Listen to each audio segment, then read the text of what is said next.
Okay, hello everybody. We're going to start our presentation. Today we have Jeri Jones, who owns Jeri's Geological Services in Spring Grove, Pennsylvania, where he studies the geology of southeastern Pennsylvania. He received his BS degree in geoarchaeology, and in 45 years of research, Jeri leads groups on field trips and acts as a consultant to several area quarries. He has traveled throughout the country conducting field trips and programs of all ages, and he previously taught at Hack Gettysburg, York College of Pennsylvania, and Messiah University. He received the Digman Award for Geological Excellence from the Eastern Chapter of the National Association of Geoscience Teachers, and he has authored 5 books, narrated a geological education video series, and written numerous articles. He's also co-hosts the Zoom Rock Room on selected Tuesdays each month. And with his love of auto racing, he serves as a clay consultant at area dirt tracks in eastern Pennsylvania. So here's Jeri Jones. Oh, Don, where'd you find all that information? He gave it to me. I'm trying to figure out where I can stand here and everybody can kind of see. Science is boring, so I like to always interject some humor into these programs. So, I know we have some cat and dog lovers up here. And so, did you know you can make the cat, the world into a cat? But playing with the ball, I liked it. If you don't like it, that's up to you. Yeah. So, my topic today is one that's pretty popular, except I got to change it every time I go someplace because your backyard geology. It does change every time I go to a different organization to talk. But today you're going to learn some things about in this area that you probably didn't know about. Or maybe you do and you forgot, or maybe you learned it and said, that's not important. But anyway, our website's jonesgeo.com, and you can get one of my business cards up front here when we're all done. Okay, so we can divide the backyard, and this is the dangerous part about this program, is that I define the backyard. How big is your backyard, right? So anyway, we can divide your area into actually 2 sections, events in the world history that we'll talk about at the very end. Okay, so we are in the Piedmont right here, and we get north of the Turnpike. You're into the Great Valley. If you ever drove Interstate 81, for example, you're in the Great Valley, down through Virginia and even out toward Tennessee. All right. So, if you believe in the geologic time, just to give you an idea how old our rocks are in our backyard here, the old rocks, which are in the Great Valley, are roughly, I'll just round this off, to about 500 million years old. That's about as old as I am, okay? So the rocks that are north of the Turnpike are roughly 500 million. The rocks that are under our feet today are what we call Triassic Age, which are roughly, again, 200 million years old. So we just skipped 300 million years. And the hardest rock that we have in our neighborhood here, and you're going to see a lot of, is called diabase. That's roughly 150 million years old. That's the youngest rock in our area. You have that? Okay. So again, here's a geologic map of York County. Again, we're talking about this area right here being the Gettysburg, Newark, lowland section of the Piedmont. Okay, that's where we're kind of going to probably start. And there's the Great Valley, as I said, north of the Turnpike. It actually includes Harrisburg and all the way up to Blue Mountain. Now, this map is a closer look of your geological map. And this is a teaser. You're going to have a job to do during this program. You're going to turn into a private investigator. Okay, I'm going to be giving you clues during my program about what the area may have been like, or show you some things that give you a clue to help you decide what this area was like 500 million years ago and 200 million years ago. So you got to pay attention. And you'll see this map at the end again, but it'll be a little bit more clear to you of what I'm trying to tell you. So we're going to start off with the rocks in this area right here, the Gettysburg Newark section, okay? And you may have seen sandstone and shale. Sandstone and shale are sedimentary rocks. They were laid down in a water environment. I'm not going to tell you what kind of water environment because that's part of your investigation. This is on Sheep Bridge Road. Anybody know where Sheep Bridge Road is? Near Camp Canadian. Okay. This is one of the best exposures. And the sandstone is known as brownstone buildings. You may have heard of that, okay? The sandstone is a great builder, very durable. It's been used all over, actually, all over York County for different buildings, particularly in the northern part, because the rock's right here. If you see a brownstone building, the rock usually came from right here someplace. They didn't bring it very far away in most cases. So there's a mill that's actually over in Lancaster County, and over in Conewago Mountain, which is not far from here. They actually took the sandstone. They took the sandstone and they shaped it into pillars. The original Dauphin County Courthouse. The pillars were sandstone out of Conewago Mountain, north of Dover. And that piece is still laying over on Royers Church Road. It's a pillar that wanted to be a pillar that never became a pillar. That makes sense to you? Okay. Anyway, the most famous brownstone building, just for extra credit here, is over in Waltonsville, right outside of Hummelstown. And there were 5 sandstone quarries. The historical plaque says 1863 to 1929. It was a very popular, a very famous quarries. And that rock was transported as far away as St. Louis, Missouri, to be used in churches and buildings. So if you ever go to the Hummelstown Historical Society, they have a beautiful book that was written about Waltonsville quarries. It has a lot of pretty pictures in of many of the buildings where it was used.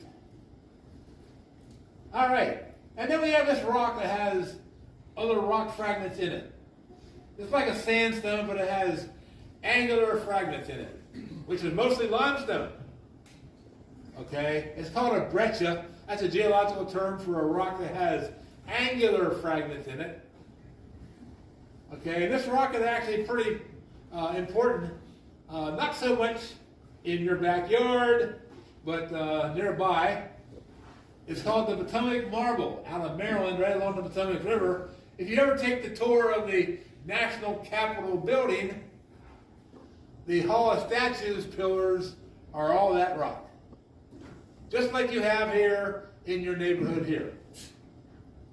Okay, although we do know that this rock was actually quarried along the Potomac River in Maryland.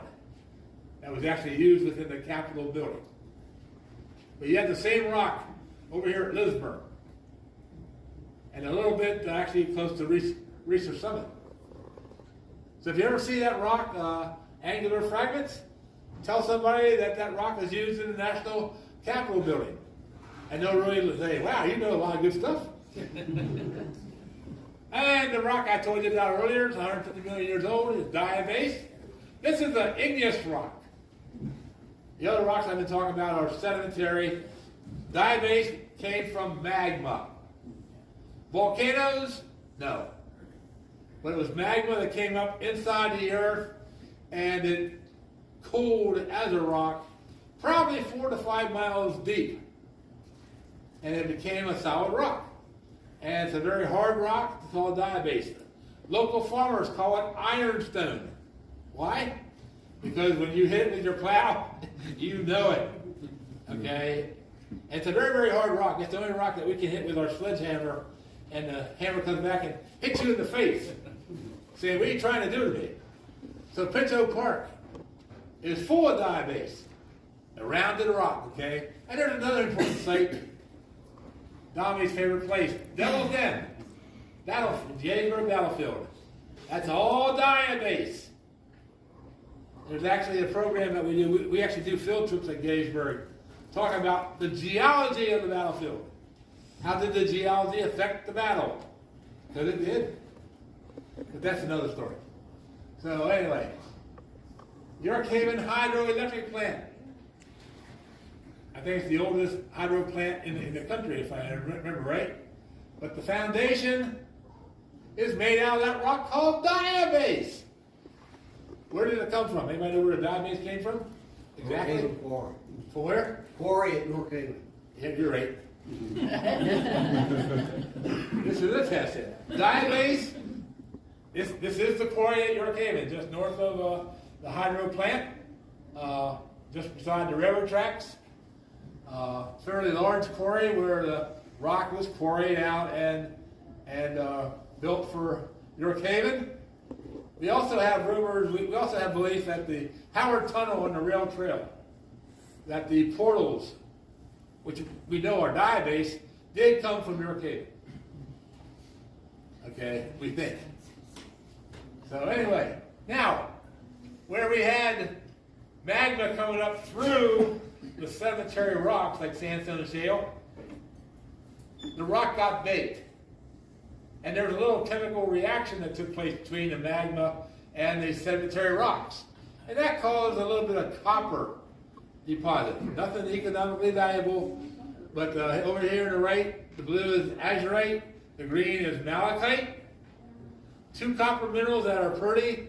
If you go over to Rossville on 177 and you turn right and go up the road, Old York Road, 6/10 of a mile on your right-hand side, there's a big hole in the road cut. That's why people dig that out. There's azurite and malachite in there. Again, not economically valuable at all, but it's just pretty. And there's little, outcrops of that. I don't know of any over this way, but Rossville and as we go toward Gettysburg. All right, move into the Great Valley section, the older rock. Most of that rock is called limestone. Glenn Campbell sang about Limestone Cowboy. No? Okay. But that's limestone. That's 500 million years old. Remember the other stuff was 200? There. There's more to the story as you go, by the way. We have a cat at home, so. Anyway, so back to our backyard right here. 200 million year old stuff. Here's some of your clues coming up, guys. We have fossilized wood. Wood that's 200 million years old that has gotten to be turned into a rock. Okay? And if you look at the bark of that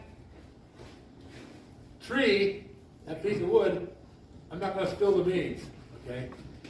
Look at the bark. See if you can identify what kind of tree it looks like that lives today. And that's all I'm going to say.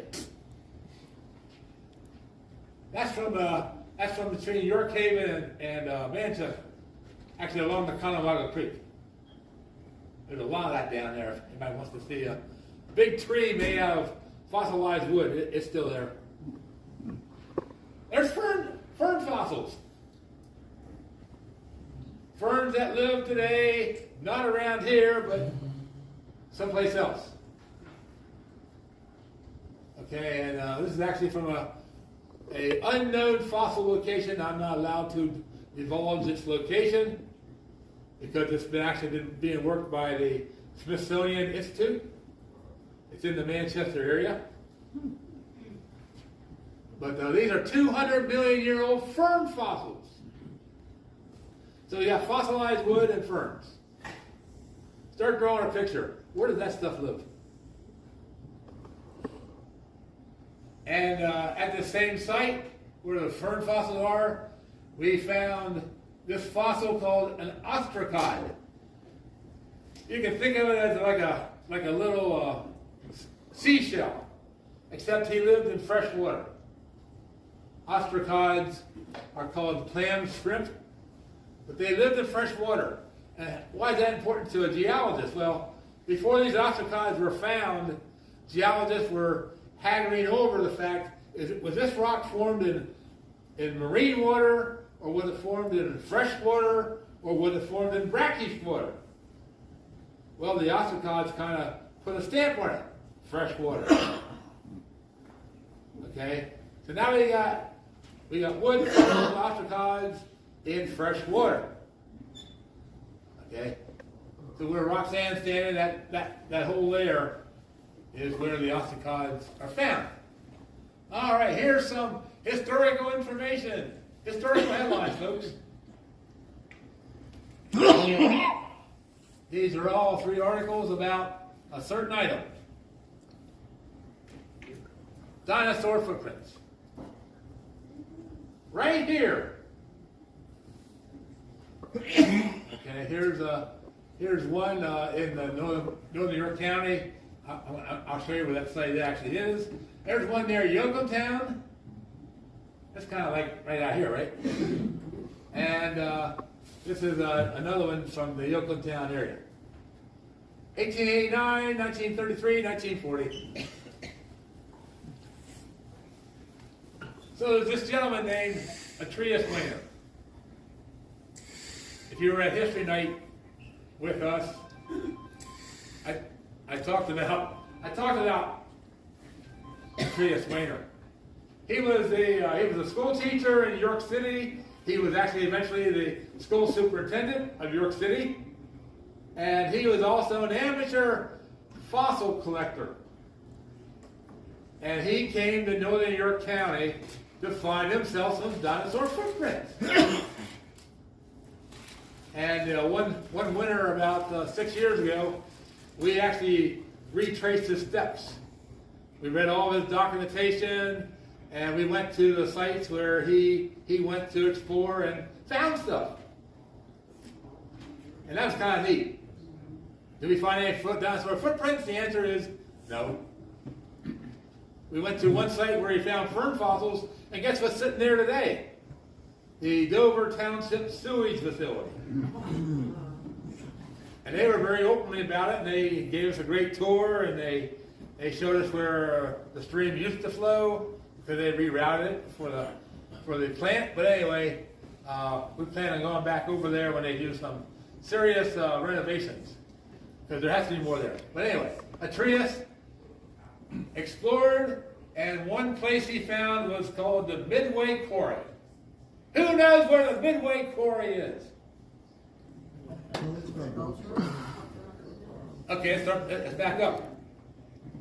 Do you know where Midway is? Midway between Newberry Town and York City. Or was it Goldsboro? Clyde. Okay. Yeah, but halfway between Newberry Town and Goldsboro. Okay?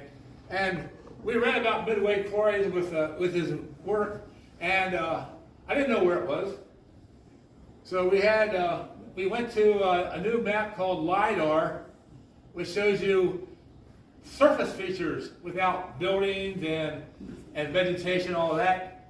And we looked around. This is actually Midway Road right there, going toward Goldsboro, and this is a creek. And right there's a nice circle in the earth. That's certainly not a meteorite crater. And that's the Midway Quarry. It's up on the hill behind the house. So we talked to the landowner, and he said, "Sure, go help yourself." So there's what it looks like today. Okay, pretty well overgrown, a lot of leaves, but Atreus Wainer found foot tracks. Not only a foot track, he actually found what we call trackways, numerous tracks, and he drew them out to scale.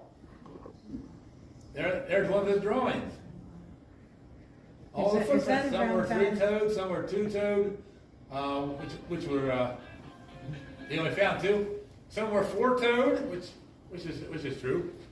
So anyway, we think there's probably more in that quarry. Is that around Valley Green? Around where? Valley Green, No. No, it's south of there. south of that. Yep. We'll get to Valley Green here shortly. So here's two of the footprints that were identified at Wayner. Now, back when Wayner was doing his stuff, dinosaur footprints weren't yet classified as far as who they belonged to. That didn't happen until the mid-1920s. But this guy is called a Grawlater. And this footprint over here, which is a little bit more fatter and not quite as long, is called a Triopus. These were two very common dinosaurs that roamed right through here 200 million years ago. They were some of the very first dinosaurs. Remember, the famous guys weren't around for, they were around 65, 80 million years ago. The T-Rexes and the Stegosauruses. These guys, 200 million. So this is what we think the Grawlater kind of looked like. Is that he was about 6 feet tall, about as tall as me, and 8 feet long with the tail out. He was a hind walker. He walked on his feet more than feet and hands. And by the way, in Pennsylvania, we have never found a dinosaur bone. Never found a dinosaur bone. It's been all foot tracks. So, in honor of Mr. Wayner's work that he did, and he became known by a number of very famous geologists, I should say paleontologists, people that work with fossils. One of the gentlemen that named a lot of these fossils, Atreus, Grawlater, they said Atreus Wayner needs to have a dinosaur named after him. So if you look at this name, Atreus, named after Mr. Wayner. Okay, so there's not many people that have a dinosaur named after him. And actually, with the other fossils he found around the New York area, today he has like 5 different fossils named after him. Either his first name or his last name. There's not many people in the country that actually can claim that. All right, and then there's another guy, Dr. Robert Staley. He was a local doctor. He lived on the Susquehanna Trail, down below Zion's View, right beside where the pet cemetery is. And 1912, he was walking the little Conewago Creek. And he looked in the bank over here, and there was a bone sticking out of the bank. It was actually a snout of a fossilized animal. Not a dinosaur, but a reptile. And he reported it to the authorities, and it turned out to be a thing called a rudidon, which I will show you in a second. One of my favorite moments in my 45 years of geology, when I was writing blogs for York Daily Record, I wrote about Zion's View fossil site, which is what you're looking at right now. And this gentleman named Mike Staley, same last name, from Manchester, he contacted me. He said, "That's my great-great-uncle that you had a picture of right there." I said, I would like to go to Zion's View. I said, "Sure." I went and picked him up and took him over to Zion's View, and I sat him down where his great-great-uncle sat. Did he find anything? No, but here's what the rudidon looks like. The rudidon is a reptile. It looks like a modern-day crocodile. It's about 10 to 12 feet long. And in the summers of, actually, in the fall of 1970 and the summer of 72, the Pennsylvania State Museum excavated at Zion's View. And they recovered a number of these skeletons of this rudidon, and they also found this Coscinodon, which is, I call it, a 7-foot-long salamander, found at Zion's View. And the State Museum now has the collection up in Harrisburg, and we do know there's more at Zion's View. A few years ago, the Smithsonian was in touch with me. In fact, they visited Zion's View site because they were looking at reopening the site. and the landowner had no problem doing it as long as you put my yard back the way it looks like today. But that kind of fell through with money and some other things that came up. All right, and then we have Kathy Gordon, who lives in East Manchester Township. She's a landscaper of her own property. I mean, that girl pushes big rocks around with her hands. And she found a rock, and she contacted me and said, and just showed me a picture. She said, "What is this?" And I first kind of waved it off as nothing important.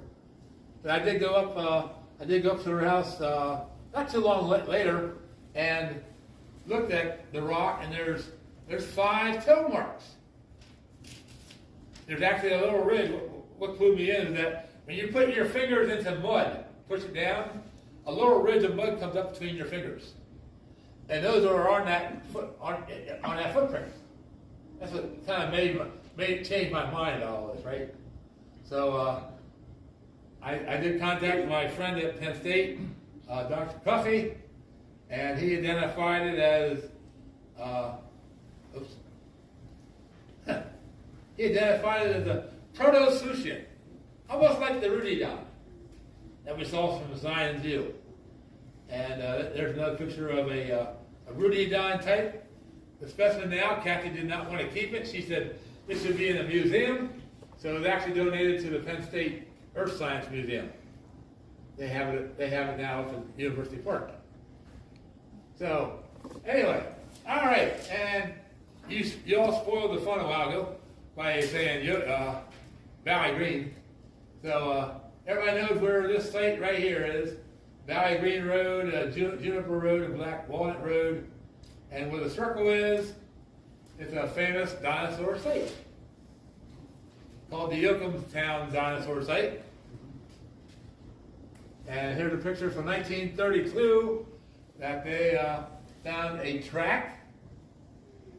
He was called a autosome, which is a dinosaur footprint, almost like an elephant footprint.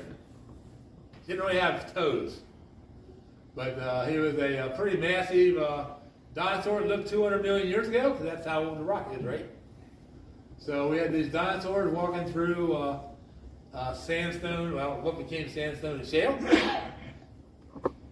Another picture, a little grainy, because he had to really blow it up, but there's a 3-toed print there, found at Yoakumstown at the mill house. And that's also now in the State Museum. These are Atriopus and Graulator prints again, like I showed you earlier. And there's a kind of a newer picture of what the site looks like. This is behind the old mill house.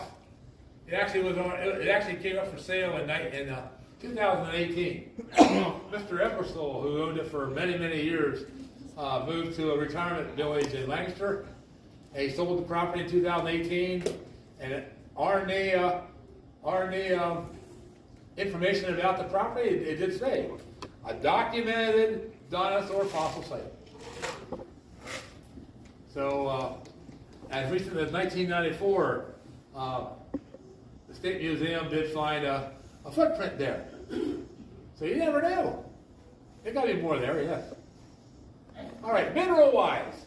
Unfortunately, there's only like one mineral to talk about in this area, and that's called garnet. Anybody have any garnet rings or anything? Garnet is it can be a semi-precious mineral. January birthday. It's what? January's birthday. Yeah, okay. Yeah, I don't even know that stuff. So yeah, January birthstone, garnet. You have garnet in this area. If you find out where the diabase came up against those sedimentary rocks, you're going to find garnet. So I helped you out a little bit. You know where Frogtown is? Okay. So just to the east of Frogtown in the hill, the turnpike is like the turnpike is going across right here along the river. But between the red diabase and the blue is actually a sedimentary rock. Where it's shaded, that's where you're going to find the garnet. It's actually along the Research Summit Road cut on 83. they have found garnets, even when they were building 83 particularly. But out in here, there's a new development that is going in. As a youngster, I actually was in that area getting garnets before they built many houses out here. It's in the wooded ridge area. Again, nothing semi-precious, nothing valuable. It's just garnet, but it looks kind of nice. All right, earthquakes. That's an earth-shaking type of activity. Of course, when you talk about this area, I'm going to throw in Dillsburg. Dillsburg's in the same area as where we are today. And 2008, Lewisberry started to have earthquakes. You may have read that. And it became a working lab for me and several other people, because we were up there recording and trying to figure out what was going on. So here's a seismogram from Millersville University, 2 earthquakes happening very, very close together.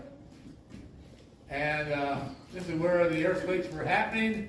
Dillsburg is there, so about 1 mile east of Dillsburg, along Old York Road, is the area that was being most impacted.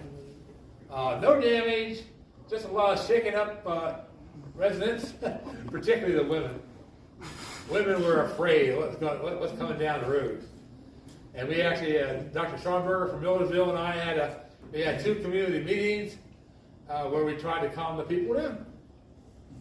Did it work? No. But anyway, we learned a lot of information. What else do I have here? Okay.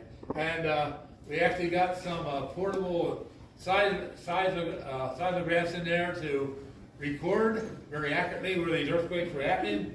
Again, here's Old York Road, Ward Bank Road, and there's a development that was at that time about 10 years old, where they were filming all the shaking and everything. They stopped sometime in 2010, but based on the reports that I got from people with emails and phone calls and what our machines were picking up, I estimate that there were over 4,000 earthquakes. Nothing big. They just heard like booms. It wasn't even a lot of shaking going on. It was just like a dynamite blast a half mile away. But there was an earthquake in Clyde. 2000, August 24th. 1.9 on the Richter scale. That's not a big one, right? But it did happen. So when these happen, particularly in York County, me and my team, we go out and we do interviews. And these are some of the responses that we got. Kathy Clark, she used to work for WSBA Radio as a news reporter. But there's some other ones that we went and we turned our results into Dr. Schomburger at Millersville, who is the leading seismologist in the area, right? And I just see if you were paying attention, and gave him that information. Actually, we went over to Lancaster because Dr. Schomburger thought it might have happened under the Susquehanna River, which is very possible. We actually went over to the Lancaster County side to Falmouth Labor Day to ask questions to people. And guess what we hit? We hit picnics. Family picnics, Labor Day. There was like 20 people at a picnic. Okay, who felt the earthquake? And I always walked away with a hamburger. But anyway, Clyde did have an earthquake in 2000. All that. All right, and if you wanted to see some of this good older rock, like the limestone, the best place to see these exposures is actually down at Yellow Breeches Creek. And there is a guide that my friend Rosanna Bear, who's actually a resident of this backyard right here, she wrote a guide to the Yellow Breeches Creek from Spangler's Mill to New Cumberland. And you can go down and kayak and follow her stops, visit a cave that's only accessible from the creek. Some nice limestone outcrops along there. Some nice potholes. No, that's not a footprint in the rock. Okay, that's just the way it worked out. But yeah, some nice rock exposures that her guide does talk about in general terms. And where you have limestone, you have sinkholes. So you've had some sinkhole issues on the north side of the Yellow Breeches Creek and west of Interstate 83. There's been some sinkhole issue going on there. So anyway.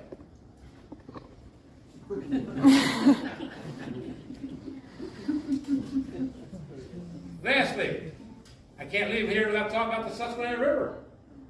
It's a neighbor to you, and it's well known for various reasons. 444 miles long, the longest on the East Coast, 6th longest in the world along a non-commercial river. Okay, and it's also the, get my word, the steepest river in the world. From Harrisburg south.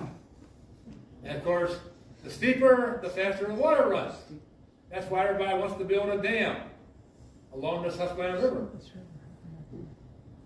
Okay, so this shows you the profile right there. That it is the steepest river. With York Haven in the background there, when the river's down really, really low over at Falmouth, you can look at the diabase boulders. Remember I told you that rock is very, very tough.